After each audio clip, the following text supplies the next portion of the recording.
Entre les cônes des volcans éteints, à 2150 mètres d'altitude, Sanaa s'éveille.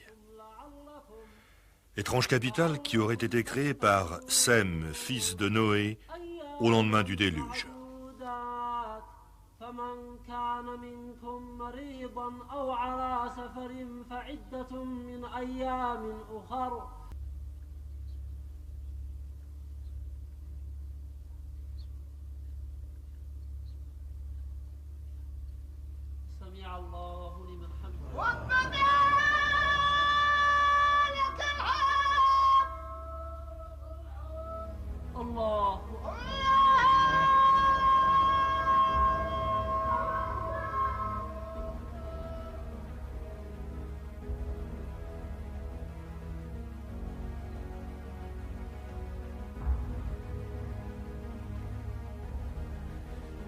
Depuis la révolution de 1962, Sanaa, l'austère, avec ses 120 000 habitants, délaissée par les imams à qui elle faisait peur, a repris son rôle de capitale politique du Yémen. Et quelques semaines avant sa démission, l'ancien président de la République, le Qadi al-Iriani, nous recevait dans son palais et nous déclarait: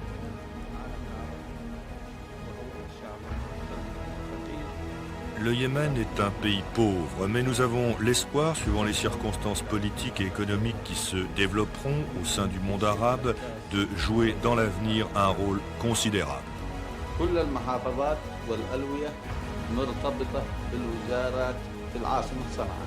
Un peu plus tard, l'ancien président de l'Assemblée consultative nous expliquait que toutes les provinces du Yémen étaient reliées au gouvernement central par l'intermédiaire du bureau des affaires tribales installé dans la capitale.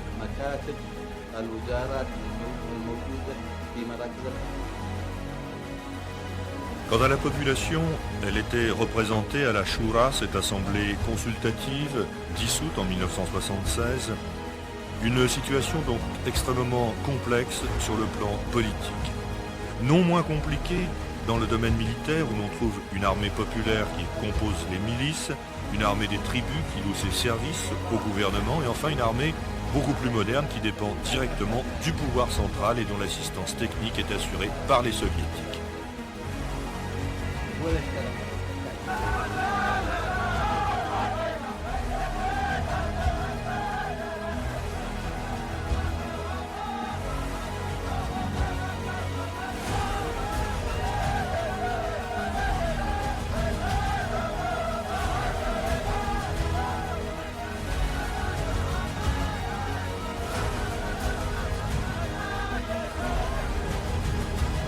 Et toutes ces forces, tous ces hommes vont sombre sur la place Tahrir, la place de la libération à Sanaa, la capitale, pour commémorer l'anniversaire de la révolution de 1962.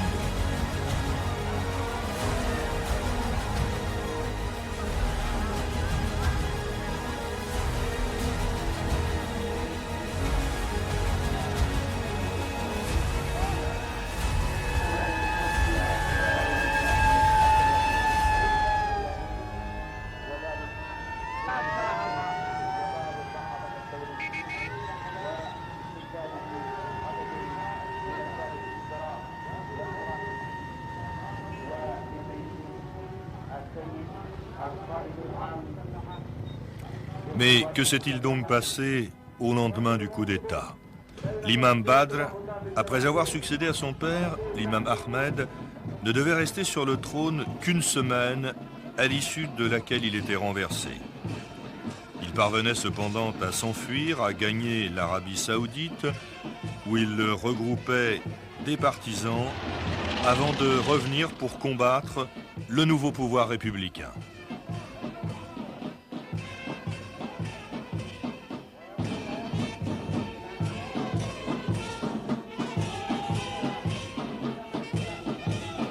C'était alors le début d'une longue guerre civile qui devait se poursuivre pendant plus de 7 ans. Un conflit qui, pour le président Nasser, pouvait lui permettre de prendre pied sur la péninsule arabique en combattant d'un côté les Britanniques installés à l'époque à Aden et de l'autre la monarchie conservatrice saoudienne.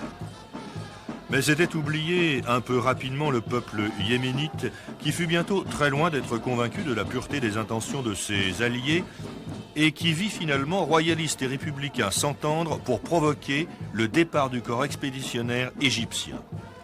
Et au terme de cette longue guérilla qui se termina en 1970, le monde assista à l'avènement d'un gouvernement républicain qui admettait en son sein les anciens monarchistes. Et en réalité, seul le souverain, l'imam, faisait réellement les frais de cette lutte dont les poussées et les revers, il faut bien le dire, étaient dus beaucoup plus à des considérations financières que politiques.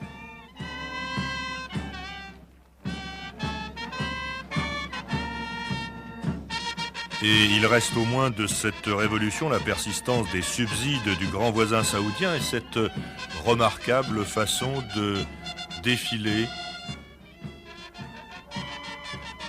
très cher aux Égyptiens.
Révolution, chars, canons, purges, prison, le désordre des uns allait devenir l'ordre des autres.